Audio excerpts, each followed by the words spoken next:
Hi viewers, welcome to one India Telugu. నేను లింగారెడ్డి. మీకు జలుబు చేసిందా? కళ్ళు మూసుకొని సిట్రజిన్ పారాసిటమాల్ వేసేసుకుంటాం. అదే దగ్గొస్తే ఏదో కాఫ్ సిరప్ తెచ్చేసుకుంటాం, లేదంటే స్ట్రెప్సిల్స్, కాఫ్ సిల్స్, ఇంతే కదా. ఇంకా మరీ వీటన్నిటితో పాటు అదనంగా జ్వరం, తలనొప్పి వస్తే ఇంకేముంది, ఇంకా కళ్ళు మూసుకొని గుడ్డిగా డోలో 650. మనం ఇష్టానుసారం తినేస్తున్నాం డోలో 650. లైక్ ఒక చాక్లెట్లు మాదిరి అయిపోయింది. దేశంలో ఒక్క రోజుకి 7.5 కోట్ల స్ట్రిప్పులు మొత్తం అమ్ముడవుతున్నాయి అంటే డోలో 650 వినియోగం భారతదేశంలో ఎంత ఉందో మనందరికీ అర్థమైపోతుంది. అయితే ఇప్పుడు ఎందుకు దీని గురించి ఇదంతా చెప్తున్నారు? అవి బాగానే పనిచేస్తుంది కదా, దానివల్ల ప్రమాదాలు ఏం లేవు కదా అంటున్నారా? కాదు, అది మనం పొరపాటు పడినట్లే. డోలో 650 వాడితే ఎంత ప్రమాదకరమో ఒక ఇండో అమెరికన్ డాక్టర్ చెప్పిన విషయం ఇప్పుడు వైరల్గా మారిపోతుంది. డోలో 650 జ్వరంపై బాగా పనిచేసే ఒక ట్యాబ్లెట్. జ్వరానికే కాదు, ఒళ్ళు నొప్పులు, దాంతోపాటుగా తలనొప్పి, ఇంకా నీరసంగా ఉన్నప్పుడు కూడా దీని ప్రభావం చాలా ఉంటుంది. ఒక్కసారి వేసుకుంటే ఒక గంట అరగంటలోనే బెస్ట్ రిలీఫ్ కూడా వస్తుంది. కానీ ఇది మన తెల్ల రక్త కణాలతో పాటు మన ఎంటైర్ బాడీ పైన చూపించే ప్రభావం గురించి ఇండో అమెరికన్ డాక్టర్ చెప్పిన విషయాలు ఇప్పుడు అందరికీ విస్తుపోయేలా అనిపిస్తున్నాయి. ఒక్కసారి డోలో 650 లోపలికి వెళ్ళిన తర్వాత మన కాలేయం పైన, మన లివర్ పైన, దీంతోపాటు మన జీర్ణ వ్యవస్థ పైన అది చూపించే ప్రభావం వింటే అందరూ ఇంకా డోలో 650 వాడడమే మానేస్తాం. ఎందుకంటే ఒక్కసారి లోపలికి పోయిన తర్వాత దీనివల్ల వచ్చే గ్యాస్ ఇబ్బందులతో పాటు ఎక్కువగా మన మూత్రపిండాలపైన తీవ్రమైన ప్రభావాన్ని చూపుతుంది. ఇది చావుకు కూడా కారణమవుతుందని చెప్పేసి ఆయన చెప్పారు.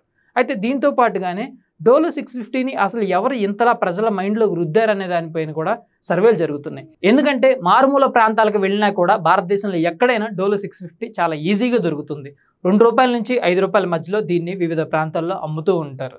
సో ఇంత సింపుల్గా దొరికే ఈ ట్యాబ్లెట్ చాలా అసలు చదువుకోని వ్యక్తికి కూడా చాలా సుపరిచితమైన ట్యాబ్లెటే. సో డాక్టర్ వద్దకు వెళ్ళే పని లేకుండా చిన్నపాటి జ్వరం వచ్చినా కానీ మనందరం దీన్ని వాడేస్తూనే ఉన్నాము. ఇంట్లో స్పేర్ కూడా తెచ్చి పెట్టుకుని ఉంటాం. ప్రతి ఒక్కరింట్లో పారాసిటమాల్, డోలో 650 కాంబినేషన్ ఖచ్చితంగా ఉంటుంది అనడంలో ఎలాంటి ఆశ్చర్యం అయితే లేదు. ఎందుకంటే ఇండియన్స్ మైండ్లో ఇది ఒక స్టాండర్డ్ మెడిసిన్. దీన్ని వాడితే ఎలాంటి సైడ్ ఎఫెక్ట్స్ కూడా ఉండవని చెప్పేసి చాలా బ్లైండ్ విశ్వాసం.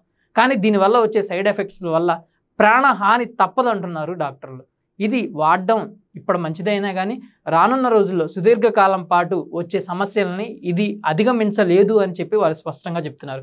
ఇది ఒక స్లో పాయిజన్ లాంటిదని, 20-30 ఏళ్ల వరకు బాగానే పనిచేసినా కానీ 30 ఏళ్ల తర్వాత ఇది చూపించే ఇంపాక్ట్ మానవ శరీరంపై చాలా ఎక్కువగా ఉంటుందని, రక్త ప్రసరణ వ్యవస్థని ఇది స్తంభింప చేయడంతో పాటుగా గ్యాస్ సంబంధిత వ్యాధులకి ఇది ప్రేరకంగా ఉంటుందని చెప్పేసి చాలామంది అయితే చెప్తా ఉన్నారు.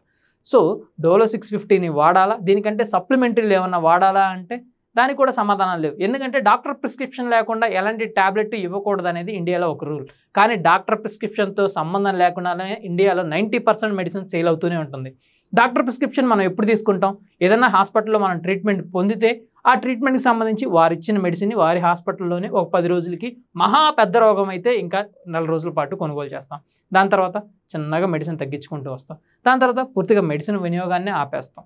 సో ఇది భారతదేశంలో ప్రజలు వ్యవహరించే ధోరణి. ఇంకా చిన్న వాటికి సంబంధించి దగ్గరలో ఉన్న మెడికల్ షాప్కి పోవడం, లేదంటే దగ్గరలో ఉన్న కిరాణా కొట్టులో కూడా ట్యాబ్లెట్స్ దొరుకుతూనే ఉంటాయి. ఆ కిరాణా కొట్టుకు వెళ్తాం, తెచ్చేసుకుంటాం, సో వేసేసుకుంటాం, సరిపోయింది, ఏముంటుంది అనుకో చాలా లైట్ తీసుకుంటాం. దీనివల్లే షుగర్, దీనివల్లే క్యాన్సర్, దీనివల్లే బీపీ, దీనివల్లే మూత్ర సంబంధిత వ్యాధులు అన్నీ ఒక్క ట్యాబ్లెట్ వల్లే అంటే నిజంగా ఎవరూ నమ్మరు, కానీ నమ్మి తీరాలి. డోలో 650 ఇప్పటి వరకు అమృతం లాంటిది, సంజీవన్ లాంటిది అని భావించిన వాళ్ళందరూ డోలో 650 ఇక నుంచి యమపాసం లాగే భావించాలని డాక్టర్లు చెప్తూనే ఉన్నారు. ఎందుకంటే చాక్లెట్లు, క్యాన్బెర్రీలు తిన్నంత ఈజీగా వీటిని ప్రజలు తింటున్నారు. చెప్పా కదా, ఒక రోజుకి 7.5 కోట్ల స్ట్రిప్లు అమ్ముడుపోతున్నాయి అంటే దీని బిజినెస్ ఏ రేంజ్లో జరుగుతుందో అర్థం చేసుకోవచ్చు. మారుతున్న జీవన పరిణామాలు ఒకవైపు అయితే, కరోనా సృష్టించిన విలయ తాండవం వల్ల దీనికి బిజినెస్ బాగా పెరిగిపోయింది. కరోనా వచ్చిన వాళ్ళందరూ కూడా దీన్ని భయంకరంగా వాడారు. కరోనా తర్వాత నుంచి బిజినెస్ ఒక్కసారిగా పెరిగిపోవడంతో ఇది ప్రజల మైండ్లో నాటుకుపోయింది. సో ఇప్పుడు ఆ నాటుకుపోయిన విషయాన్ని బయటికి అందరం తోలేయాల్సిందే. దీనికి సప్లిమెంటరీలు వాడాలి, లేదంటే దీనికి సంబంధించి రానున్న రోజుల్లో ఒక వైద్యానికి సంబంధించి ఎలాంటి ప్రభావం చూపిస్తుందో ఒక మెడిసిన్ అనేది ప్రజల్లో అధ్యయనం చాలా బాగా పెరిగిపోతుంది. కరోనా సృష్టించిన విలయతాండవంలో ప్రతి ఒక్కరూ మెడిసిన్ గురించి తెలుసుకోవడానికి ఎక్కువ ఆసక్తి చూపించారు. మెడికల్ నాలెడ్జ్ని పెంచుకోవడానికి ఇప్పటికీ ఇంట్రెస్ట్ చూపిస్తూనే ఉన్నారు. గూగుల్లో సెర్చ్ చేసి మరీ ట్యాబ్లెట్లు తెచ్చుకునే కంటే దగ్గరలో ఉన్న డాక్టర్ని కన్సల్ట్ అయ్యి బెటర్ ప్రిస్క్రిప్షన్ తీసుకుంటే మంచిదని చాలామంది వైద్యులు సూచిస్తున్నారు. సో డోలో 650 వాడకంపై మీ అభిప్రాయాన్ని కామెంట్ రూపంలో తెలియజేయండి. Thank you for watching.